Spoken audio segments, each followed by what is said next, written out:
శుక్లాంబరధరం విష్ణుం శశివర్ణం చతుర్భుజం ప్రసన్నవదనం ధ్యాయేత్ సర్వవిఘ్నోపశాంతయే అగజానన పద్మార్కం గజానన మహార్నిశం అనేకదంతం భక్తానాం ఏకదంతోపాస్మహే. ఓం గం గణపతయే నమః. ఓం శ్రీ మాత్రే నమః. ఓం శ్రీ గురుభ్యో నమః. మా ఆది ఆస్ట్రాలజీ చూస్తున్నటువంటి మీ అందరికీ అలాగే ఫారిన్ కంట్రీస్లో కూడా ఉంటూ నా వీడియోస్ చూస్తూ నాకు ఫోన్ చేస్తూ ఉన్నటువంటి మీ అందరికీ కూడా పేరు పేరున నా హృదయపూర్వక నమస్కారాలు. నా పేరు వాడ్రేవ్ ఆదినారాయణరావు శర్మ. సిఎంఏ అండి. సిఎంఏ అంటే cost and management accountant qualified. అలాగే ఎంఏ అస్ట్రాలజీ అండ్ వాస్తు కూడా ఉందండి. 2 క్వాలిఫికేషన్స్ ఉన్నాయి, ప్రొఫెషనల్ క్వాలిఫికేషన్స్ ఇవి.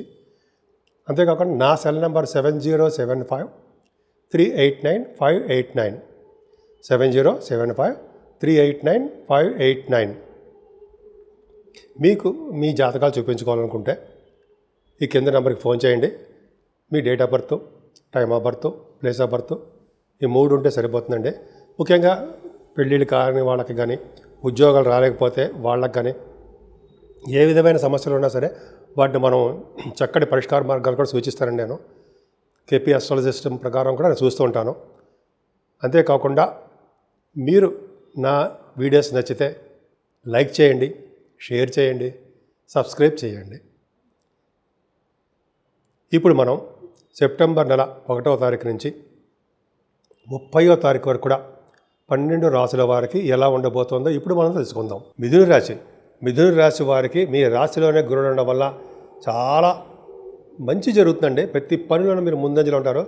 ముఖ్యంగా మీ రాశికి గురుడు ఉండడం వల్ల స్త్రీలలో శ్రేష్ఠుడని, సజ్జన సావాసం ఉంటుందని, మంచి మంచి వారితో సావాసం ఉంటుందని, ఉత్తమమైన ఫలితాలు ఉంటాయని, అలాగే ప్రతి రంగంలో కూడా మీరు ముందంజలో ఉండడానికి అవకాశాలు ఉంటాయని తెలుస్తుంది.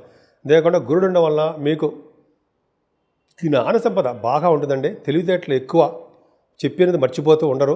మ్యాథమెటిషియన్స్గా మీరు ఎక్కువ మంది ఉంటారు, సైంటిస్టులుగా కూడా ఉంటారు మీరు. అలాగే ఆస్ట్రాలజర్స్ మీ దాంట్లో చాలామంది ఉన్నారుగా, అద్భుతంగా మీరు బాగా చెప్పగలుగుతారు. వాక్శుద్ధి ఉంటుంది. గురుడు ఉన్నాడు కదండి, గురుడు అంటే చాలా రకమైన దోషాలు పోగొడతారు కదా, చాలా మంచి చేయడానికి అవకాశాలు ఉన్నాయి. అలాగే 12th హౌస్ లార్డ్ శుక్రుడు ద్వితీయ భావంలో లేడు. కొన్ని కాంబినేషన్స్ కూడా ఉన్నాయి. ఫారిన్ కంట్రీస్ వెళ్తారు, అది ఇంపార్టెంట్. ఖచ్చితంగా వెళ్తారు, అవకాశాలు ఉన్నాయి. అలాగే వెళ్తారు ఉన్నతమైన ఉద్యోగాల కోసము, డబ్బు సంపాదించడం కోసము, జీవన భృతి కోసము వెళ్ళి తీరుతారు, ఫారిన్లో ఉంటారు కూడా. అలాగే 2nd హౌస్లో శుక్రుడు ఉన్నాడు కాబట్టి అది యాక్చువల్లీ కర్కాటక రాశిలో శుక్రుడు మంచివాడు కాదు, ఫస్ట్ పాయింట్. కానీ ఆ శుక్రుడు ఫలితాలు ఎలా ఉంటాయంటే నృత్యము. ఇప్పుడు ఎవరైనా నృత్య కళాకారులు ఉన్నారనుకోండి, మీ దాంట్లో ఉన్నారు చాలామంది, డ్యాన్సులు చేస్తుంటారు, వాడికి మంచి అవకాశాలు వస్తాయండి, ప్రోగ్రామ్స్ ఇవ్వడానికి అవకాశాలు వస్తాయి. అలాగే సంగీతం కూడా బాగా పాడుతుంటారు కదా, వాళ్ళకి బహుశా నేను అనుకోవడం ఏంటంటే దీంట్లో సాహిత్య కళాకారులు కాదు, సంగీతంలో ఉన్న వారికి ఏంటంటే సాహిత్యంలో బ్రహ్మాండంగా ఉంటారు, అదే చెప్పుకుందాం. సంగీత కళాకారులకి అంటే బాగా పాటలు పాడేవారికి, అంటే కొంతమంది గాయకులకు చెప్పచ్చు, అదే యాంకర్స్ కూడా, వీళ్ళందరూ కూడా వాళ్ళ ప్రోగ్రామ్స్ రీచ్ విదేశాల్లో ప్రోగ్రామ్స్ ఇవ్వడానికి అవకాశాలు సెప్టెంబర్ నెలలో ఉన్నాయి అంటే సందేహం లేదు మిథున రాశి వారికి. అలాగే వస్త్రాలు, ఆభరణాలు, చక్కటి చదువు, చక్కటి భోజన వసతులు చాలా బాగుంటాయి. అంతేకాకుండా రవి బుధ కేతువులు 3వ భావంలో 15 ఉన్నారు. చాలా అద్భుతమైన ఫలితాలు ఇస్తారండి మీకు. జనరల్గా ఏ పనైనా సరే విజయం సాధిస్తారు, ధైర్యంగా ఉంటారు, ముందంజలో ఉంటారు, పరాక్రమవంతులుగా ఉంటారు. ఎందుకంటే థర్డ్ హౌస్లో ఉన్నాడు కదా, బుధుడితో కలిసి ఉన్నాడు కదా, పరాక్రమవంతులు, తెలివిగలవారు, ఏ పని మధ్యలో వదిలిపెట్టారు, అకుంఠితమైన దీక్షత పని చేస్తూనే ఉంటారు. అంతేకాకుండా శుక్రుడు కలిసాడండి. శుక్రుడు కూడా 15వ తారీఖు నుంచి ఉంటాడు. శుక్రుడు 3వ భావంలో శుక్రుడు అంత మంచివాడు కాకపోయినా ప్రయాణాలు అధికంగా ఇస్తూ ఉంటాడు, ప్రయాణాలు బాగా చేస్తుంటారు. శుక్రుడితో కలిసిన కేతు మాత్రం అంత అద్భుతమైన ఫలితాలు ఇవ్వరండి. కానీ కాకపోతే అంటే కుజుడు 4వ భావంలో 14వ తారీఖు వరకు ఉంటాడు, 13 వరకు అనుకుందాం. 13వ తారీఖు వరకు కుజుడు, నా 4వ భావంలో కుజుడు అంత యోగాన్ని మాత్రం ఇవ్వడు. చదువులో వాటిలో ఆటంకాలు కలగకుండా బాగానే చూసుకుంటాడు. కానీ అసలు మెయిన్ ఇంపార్టెంట్ ఏంటంటే ఈ 15వ తారీఖు 17వ తారీఖు నుంచి రవి బుధులు 4వ భావంలోకి వస్తున్నారు. చాలా అండి, రవి బుధుడు దశ మీకు 4వ భావంలో ఉన్నారంటే రాశ్యాధిపతి, మీరు రాశ్యాధిపతి 4వ భావంలో ఉన్నారంటే చాలా గ్రేట్ అసెట్ మీకు. పైగా అసెట్ అంటే ఏంటంటే ఉచ్చస్థితిలో ఉంటాడు బుధుడు. 4వ భావంలో ఉచ్చలో రవి బుధులతో కలిసి ఉన్నారంటే బుధాదిత్య యోగం. ముఖ్యంగా యాస్ట్రాలజర్స్ సూపర్గా బ్రహ్మాండంగా రాణిస్తారు ఉండే. మిథున రాశి వాళ్ళకి చతుర్థ భావంలో బుధుడు ఉన్నాడంటే వాళ్ళకి బుధదశ జరుగుతుందంటే ఆ బుధదశ ఉన్నంతకాలం అసలు ఇప్పుడు కూడా అప్పుడు మీరు యాస్ట్రాలజర్స్గా బాగా ఫేమస్ పర్సన్స్ అవుతారు, ఫెమిలియర్ పర్సన్స్ కూడా అవుతారు. అంతేకాకుండా చతుర్థ భావంలో రవి బుధుడు ఉన్నారంటే వాళ్ళకి చదువు బాగా వస్తుందండి. ముఖ్యంగా మీరు కెమిస్ట్రీ విద్య రావడానికి అవకాశం ఉంది. కెమిస్ట్రీ అంటే సైన్స్ గ్రూపులు కూడా ఎక్కువ చదవడానికి అవకాశం ఉంది. చతుర్థ భావంలో రవి ఉన్నప్పటికీ చతుర్థ భావంలో రవి బుధుల వలన. అలాగే మీ మదర్ గారికి ప్రేమాభిమానులు ఎక్కువ. ఈ వారంలో అదే ఈ నెలలో మీకు 15వ తారీఖు నుంచి తర్వాత కూడా వాహన యోగం ఉంది. రైతులకు బాగా పంటలో సక్సెస్ అవ్వడానికి అవకాశం ఉంది. వాటికి డబ్బులు బాగా వస్తాయి అర్థం. రైతులకి ఫైనాన్షియల్ స్టేటస్ పెరుగుతుంది, ఆనందంగా ఉండడానికి అవకాశాలు ఎక్కువ అని అంటాం కదా, అది ఉంది.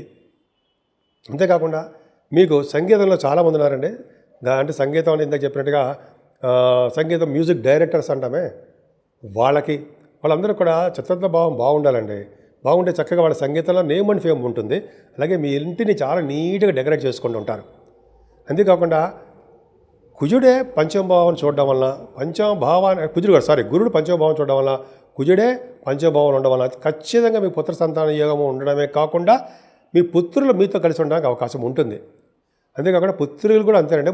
ముఖ్యంగా కుజుడు కాబట్టి పుత్రుడు అని చెప్తున్నా. ఇంత నేను సాహిత్యం గురించి చెప్పా. ఇప్పుడు సాహిత్య రంగంలో, సినిమా రంగంలో, టెలివిజన్ రంగంలో, సాహిత్య రంగంలో ఉన్న వారికి రచయితలుగా, కవులుగా మంచి డబ్బు సంపాదించుకుంటారు. బహుశా మీరు కూడా విదేశాలు వెళ్ళడానికి అవకాశాలు ఎక్కువ ఉన్నాయి. నేను చెప్పిన దాంట్లో జనరల్గా జరగడానికి అవకాశాలు ఉంటాయండి. ఎందుకంటే రీజన్స్ ఏంటంటే కరెక్ట్గా దానికి చెప్పడం, ఆ రీజన్స్ ఆ గ్రహం ఏ భావంలో ఉంది కాబట్టి ఆ భావం కూడా చెప్పడం వలన సరే అది పక్క పెడదామండి. ఏదైనా సంతానం విషయంలో కొంచెం ఇబ్బంది కలిగినప్పటికీ కూడా ప్రాబ్లమ్స్ ఫేస్ చేయడం మీరు బాగుంటారు. అంతేకాకుండా స్టాక్ మార్కెట్లో కూడా మీకు బాగా డబ్బులు రావడానికి అవకాశాలు ఉన్నాయి. స్పోర్ట్స్లో కూడా మీకు బాగా రాణిస్తారు. ముఖ్యంగా మీ భార్యాభర్తల యొక్క అనురాగ దాంపత్య జీవితం ఖచ్చితంగా మీకు బాగా ఉంటుంది అనడంలో సందేహం లేదు. చాలా బాగుంటారు. అంతే కదండి, శుభవార్తలు వినడము, శుభకార్యాలు చేయడము, ధర్మకార్యాలు చేయడము, మీ ఇంట్లో అదే పెళ్ళిళ్ళు శుభకార్యాలు అనేవి రాబోయే కాలంలో చేస్తారండి. అది అద్భుతంగా ఉన్నాయి. ఏదేమైనా భాగ్యస్థానంలో రాహు ఉన్నాడు సరే, అది చాలు. భాగ్యస్థానంలో రాహుకి చాలా గ్రహాల యొక్క దృష్టి కూడా ఉంది. ముఖ్యంగా గురుడు కూడా చూస్తున్నాడు, గురుదృష్టి ఉంది. మళ్ళీ ఏమవుతుంటే భాగ్యం వృద్ధి అవుతూ ఉంటుందండి. మీకు భయపడాల్సిన అవసరం లేదు.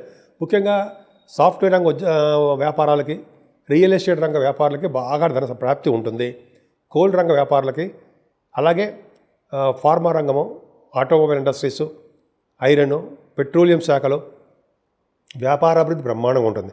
అంతేకాకుండా ఫ్లైట్లో ఎక్కి బాగా తిరుగుతారండి. ముఖ్యంగా రాజకీయ రంగంలో పదవులు రావడము, మీకు కూడా విదేశాల్లో మీకు ధనప్రాప్తి కలగడం, విదేశాల్లో తిరగడము జరుగుతుంది. అలాగే ప్రభుత్వ రంగ సంస్థల్లో పనిచేసే వాళ్ళు కూడా పనిచేయడం కదండి, వ్యాపారాలు బాగా డెవలప్ అవుతాయి. ముఖ్యంగా విమాన సంస్థలు ఉంటాయి సార్, వాళ్ళకి బాగా డెవలప్మెంట్స్ ఉంటాయండి. ప్రమోషన్స్ కూడా పెరుగుతాయి. ఇది చాలా అద్భుతమైన పాయింట్ అండి. ఇది చాలా మంచి ఇది. పైగా ముఖ్యంగా మీరు తీర్థయాత్రలు, కాశీ వంటి క్షేత్ర దర్శనాలు, బహుశా మీ నైంసారాణ్య యాత్రలు, గురువుగారులు పీఠాధిపతులతో వెళ్ళడాలు, ముఖ్యంగా గురువుగారిని అనుకరిస్తే మనకి ఎటువంటి ప్రమాదాలు జరగవు. ఖచ్చితంగా ఉంటుంది. అది 100% కరెక్టు. పైగా శని కుజుల కాంబినేషన్లో దెబ్బలు తగులుతాయి. ప్రయాణాల్లో, తీర్థయాత్రల్లో కొద్దిగా మీకు అసౌకర్యంగా ఉంటుంది. దెబ్బలు తగిలి బ్లడ్ కనపడడం కూడా అవకాశం మీ జాతకాలు రీచ్ ఉంటుంది. కాబట్టి గురువుగారులు వదలకండి. గురువుగారులు ఉంటే ఆయన యొక్క రక్ష మనకి శ్రీరామ రక్ష. నేను సామాన్యంగా చెప్పనండి, నిజంగా అది కరెక్ట్. తర్వాత అంతేకాకుండా శనీశ్వరుడు ఉండడం వల్ల వ్యవసాయ రంగంలో మీకు ఇంట్రెస్ట్ బాగా ఉంటుంది. ఒక గ్రామానికి కానీ, ఒక పురానికి కానీ అధికారిగా ఉంటారు. అదే లీడర్షిప్ క్వాలిటీస్ బాగా ఉంటాయి. కొంతమంది ఏమో రాజకీయ రంగంలో పదవులు ఉంటాయి. శని బలంగా ఉన్నాడు కదా, కంటక శని అయినప్పటికీ కూడా శని మంచిగా చేస్తాడు. అవకాశాలు ఎక్కువ ఉన్నాయి. అంతేకాకుండా శనీశ్వరుడు వలన ఉన్న ఊరు నుంచి జీవనోపాధి కోసము విదేశాలు వెళ్ళడానికి కూడా ఇదో కారణం కూడా అయిందండి. ఏదేమైనా మిథున రాశి వాళ్ళకి చాలా బాగుంది. ముఖ్యంగా మీరు పూజించవలసిన దేవుడు అమ్మవారిని ఎంత పూజిస్తే అంత శుభాలు జరగడానికి అవకాశాలు ఎక్కువ ఉన్నాయి. ఇప్పుడు మనం 12 రాశుల వారికి ఈ సెప్టెంబర్ నెలలో దోషాలు చాలా తక్కువ ఉన్నాయండి. అంటే శని కుజుల వల్ల దోషాలు తక్కువ ఉన్నాయి. కానీ దోషాలే, గ్రహాల వల్ల దోషాలు ఉంటాయి. కానీ మన పరిహారాలు ఏం చేసుకుంటాం, రెమెడీస్ ఏం చేసుకుంటే బాగుంటుంది అని తెలుసుకుందాం. అంటే మీనరాశి నుంచి మేషరాశి వరకు కూడా, మేషరాశి నుంచి మీనరాశి వరకు మర్చిపోతుంటానండి. మేషరాశి నుంచి మీనరాశి వరకు కూడా పరిహారాలు ఏంటంటే ముఖ్యంగా అండి ఈ నెల 8వ తారీఖుని మహాలయ పక్షాలను వస్తున్నాయి. మహాలయ పక్షాల్లో జనరల్గా పెళ్ళిళ్ళు శుభకార్యాలు ఇవేమీ చేయరు. అంటే పితృదేవతలకి సంబంధించిన మాసము 15 రోజులు. కాబట్టి ఎవరైతే పితృలకు సంబంధించిన పిండ ప్రదానము లేకపోతే పితృదోషాల నిమిత్తము కొన్ని చాలా చేసుకుంటూ ఉంటారు. అటువంటి 15 రోజుల పాటు మన తిథులు వచ్చారనుకోండి, తిథుల ప్రకారము మన ఫాదర్స్ కానీ మదర్స్ కానీ అదే పెద్దవాళ్ళు కానీ కొంతమంది పెద్దవాళ్ళు ఉంటారు కదా, మరణించి గతించిన వాళ్ళకి పిండ ప్రదానం చేయడం వలన వాళ్ళు సంతోషించి, పితృదేవత సంతోషించే కాలం ఇది.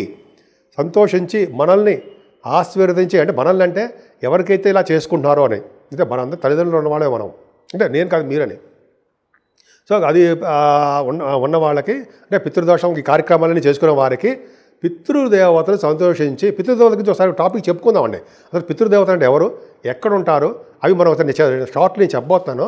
అది ఒక వీడియో కూడా చేద్దాము. పితృదేవతలు యమలోకానికి పక్కనే దక్షిణ భాగంలో ఉంటారండి. అది మనం చెప్పుకుందాం. ఆ పితృదేవత అంటే మన నాన్నగారో మన బాబాయ్లో కాదండి, పితృదేవతలు సపరేట్గా ఉంటారట. వాళ్ళు సంతోషిస్తే చాలండి. వాళ్ళు సంతోషించడం వలన మన కుటుంబం మొత్తం కూడా వృద్ధి అయిపోతూ ఉంటుంది. అంటే ఎక్కడక్కడ ఆగకుండా మన వంశం వృద్ధి అవుతుంటుంది. అందుకని చూడండి, పిండ ప్రదానం చేసేటప్పుడు వస్త్రాలు, గొడుగు, అన్నదానాలు ఇవన్నీ చేసుకుంటారు. పితృకి సంబంధించిన అన్నీ కూడా చేయాలండి. పిండ ప్రదానం చేయాలి. ముఖ్యంగా నదీ తీర ప్రాంతాల్లో కానీ, మర్రి చెట్టు కింద కానీ, గంగా నదీ ప్రవాహం ఉంటుంది కదా, గంగా నది ఒడ్డున కానీ, ఇట్లా కొన్ని మంచి ప్రదేశాలు ఉన్నాయి. అక్కడ చేయలేకపోయినా మనం తీర్థయాత్రలు చేస్తారండి. తీర్థయాత్రలు చేస్తే మరింత పుణ్యం. మన గురుగారు చేస్తారుగా, సెప్టెంబర్ నెలలో వెళ్తారు కదా నైమిసారణ్యంలో గురుగారు చేస్తారండి. అక్కడ వచ్చే పుణ్యం అంతా ఇంత కాదు. ఏది ఇలా చేయడం వల్ల అదొక అదృష్టవంతుడికి వెళ్తారు అక్కడికి. పైగా 7వ తారీఖున కూడా మనకి చంద్రగ్రహణం ఉందండి. చంద్రగ్రహణం ఉన్న రోజుని ఆ రోజుని మనం పాటించవలసిన నియమాలు పాటిస్తూ ఆ ముందు రోజు కానీ తర్వాత రోజు కానీ దానాలు ఇవ్వడం అంటే చంద్రుడికి సంబంధించిన అంటే బియ్యము, తెల్లటి వస్త్రాలు, బ్రాహ్మణుడికి దానం ఇవ్వడం, కొంతమంది బంగారం కూడా దానం ఇస్తారు. మేము తీర్థయాత్రలు చేసేటప్పుడు మేము కూడా ఇచ్చేవాడి, బంగారు దానం ఇవ్వాలి. ఇస్తే అద్భుతమైన ఫలితాలు ఉంటాయని, విష్ణులోక ప్రాప్తి ఉంటుందని చెప్పి చాలామంది ఉంటారు. మన గురుగారు చెప్తుంటారు కదా, ఇక్కడ ఏమాత్రం అవకాశం వదలకండి. అసలు అన్నిటికంటే ముఖ్యం తెలుసా అండి పరిహారాల కోసం 22వ తారీఖు తర్వాత 22 నుంచి దేవీ నవరాత్రులు వస్తున్నాయి, దసరా పండుగలు. ఇంకా చూసుకోండి, ఆ దసరాలో మనం ఎలా ఉంటాం, విపరీతంగా బ్రహ్మాండంగా ఆనందంగా ఉత్సాహంతో దూసుకుపోతుంటాం. అమ్మవారికి ఆశీస్సులే కదండి. 12 రోజులు కూడా దసరా 10 రోజులు కూడా ఎవరైతే ఎలా అమ్మవారిని నిరోధకంగా పూజిస్తారో, దీక్షగా పూజిస్తారో, బ్రహ్మచర్యం పాటిస్తూ అమ్మవారిని పూజిస్తారో వాళ్ళకి వచ్చే పుణ్యం అంతా ఇంత అంటారా? మనం కొలవగలమా వాళ్ళని ఆ పుణ్యాన్ని? అమ్మ బాబోయ్, మనం ఇంకోసారి దసరా గురించి చెప్పుకుందామండి. అమ్మవారి యొక్క ప్రభావం ఎలాగ ఉంటుందో. అందుకే అమ్మవారి కుంకుమ పూజ, అమ్మవారికి సంబంధించినటువంటి ఏమంటారంటే మనం చేస్తాం కదా చండీ హోమాలు, అటువంటివి బాగా చేయించుకోండి. ఏమాత్రం అవకాశం ఉన్నా ఆ అవకాశాన్ని ఉపయోగించేసుకోండి. ఉపయోగించుకోవడం వల్ల ఎంతో సంతోషంగా ఆనందంగా బ్రహ్మాండంగా కుటుంబం మొత్తం అద్భుతంగా బ్రహ్మాండంగా ఉంటారు. ఎటువంటి అంటే జైలు ప్రాప్తి కానీ, అది ఎటువంటి న్యాయపరమైన చట్టపరమైన ప్రాబ్లమ్స్ కానీ ఇవన్నీ లేకుండా సంతోషంగా నిత్య సంతోషం అమ్మవారు కూడా ఉంటారు అక్కడే. అలా చేయడం వల్ల అంటే నిజంగా ఎంతో అదృష్టం మనందరికీ ఉంటుంది. సో ఈ నెల మొత్తం కూడా అమ్మవారి పూజలు చేసుకుంటూ, ఆ అమ్మవారి పూజల కంటే ముందర పితృదోషాలు వస్తాయి కదా, అవి పితృదోషాలు లేకుండా మహాలయ పక్షాలు అంటాం. మహాలయ పక్షాల్లో కూడా కర్ణుడే కిందకు వచ్చాడు కదా మహాలయ పక్షాల్లో, ఆయన అది ఒక కథ ఉంది, తర్వాత చెప్పుకుందాం. సో ఈ విధంగా చాలా అద్భుతమైన ఫలితాలు ఉన్నాయండి. ఏమాత్రం అవకాశం ఉన్నా ఎటువంటి పూజలు సరే చేసుకోవడం వల్ల అద్భుతమైన ఫలితాలు 12 రాసుల వాళ్ళకి, ముఖ్యంగా మన భారతదేశం మొత్తం కూడా అద్భుతంగా ఉండడానికి అవకాశాలు ఎక్కువ ఉన్నాయి.